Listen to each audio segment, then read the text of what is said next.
Hey, it's Hunt. You found Hunt on Saints. We're talking black and gold football. Do us a favor. Hit the like button, share your comments below, and hit that subscription button so you can get all of our content. Enjoy.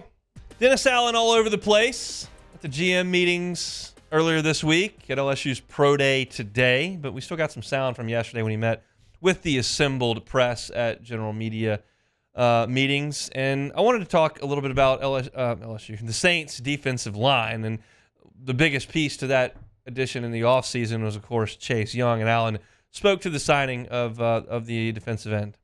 Look, I don't know that I really knew that he was going to be available.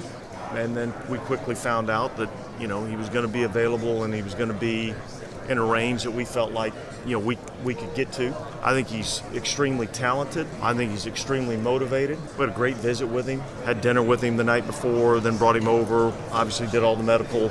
And I just think he's going to be a really good asset, for our defense. And that is the point in the discussion where me, Hunt Palmer, came on this very show and said, I think this is awesome. I think this is an awesome signing for the Saints. I love that it's low downside, it's low risk. There is a significant amount of upside. It addresses a position of need. All that was super, super awesome and fun. And then we got the news that Chase Young had a neck issue that was going to have to be dealt with surgery. And that's when everybody said, huh? Well, the Saints knew about it, and Allen spoke to the Saints making the decision to sign him, even though there were some concerns about his neck. We knew that, he was going to have this surgery. And I think the good thing for all of us involved was everybody that we talked to felt like, look, it's not a matter of if he's going to heal and be fine. It was just a matter of when. And so, I think we're kind of comfortable with the timelines that we have. And yet, it's a human body. It's going to heal at its own rate. But I know he's going to do everything he can to get himself back and get himself ready as quickly as possible. Now, Young was fairly productive this year, playing with what we understand was a neck issue. I don't know that anybody was quite aware of it, or certainly the significance of it.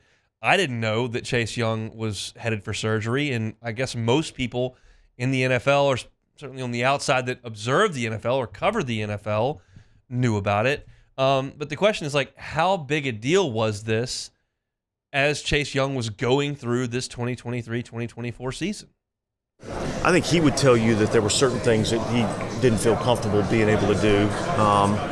And again, I think the good thing for us and for him is that, when you visit with the doctors, everybody, feels like once this problem is going to be corrected, and once it's corrected, there won't be any issue.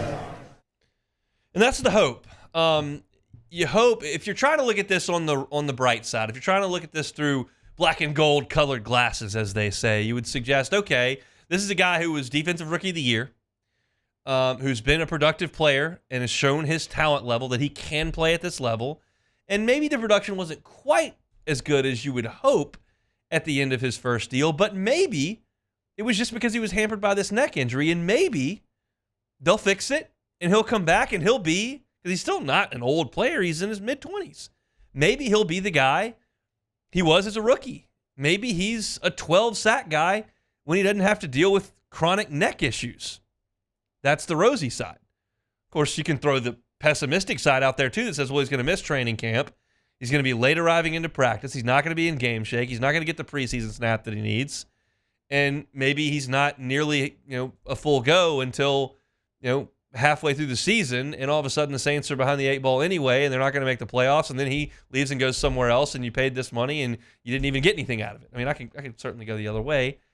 Which side is closer to the truth? It's probably somewhere in the middle, and I would hope to favor the side that says he's going to be okay.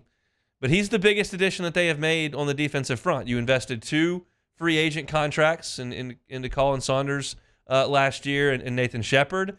And you've got Cam Jordan, you got Brian Brzee, and you've got Isaiah Foskey, and okay, with Granderson, is this the crew you're going to work with? Are they done at defensive line in the offseason? I think anytime you affect the quarterback, whether it's offensively by being able to protect the quarterback or being a weapon for the quarterback, defensively being able to rush the quarterback, being able to defend the the pass. Those are areas that you're always looking to improve. So I don't think you can ever have enough good corners in your building. I don't think you can ever have enough pass rushers in your building. And that's kind of the quote that I would expect. I would be shocked if a GM or head coach got a question of, are you going to do anything else? And they said, no, we're done. Team's fine. They're always say, well, we're exploring options and everything's on the table and we're going to do what's in the best interest of the organization moving forward, put the best product on the field that we can. And that's when you get into a lot of cliches, and that's generally speaking what you're going to get from Dennis Allen, who uses a lot of cliches. Unless you're talking about the end of the Atlanta game where he comes out and apologizes for everybody. I was doing a New Orleans hit today on the radio, and the host, Big Fave, took a shot at Dennis Allen for throwing his team under the bus there. So they're still cranky about that, but nothing earth-shattering there. I think as you look at this Saints defensive front, it seems unlikely to me that they would jump on a pass rusher in the first round.